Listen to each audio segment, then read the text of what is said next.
आज हेउछि भाई और भौणी पवित्र प्रेमर पर्व रक्षाबंधन। रक्षाबंधन अर्थात रक्षार बंधन।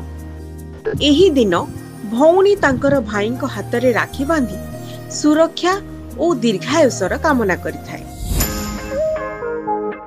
ताहा प्रतिपादी भाई मध्य दियंती भौणी को सुंदर उपहार और देखांती तांको जीवन भरी से भौणी को सुरक्षा देबे।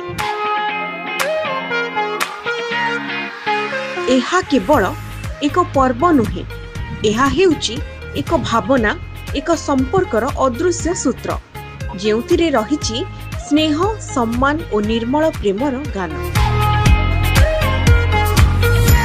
रक्षाबंधन आमको शिखाए संपर्क केवल रक्तर नुहे, भल पाइबा और विश्वास रे मध्य गढ़ी हुए।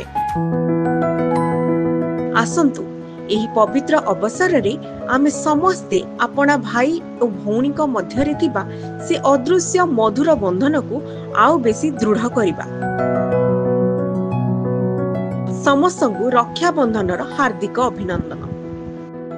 Bureau report, due times Odisha.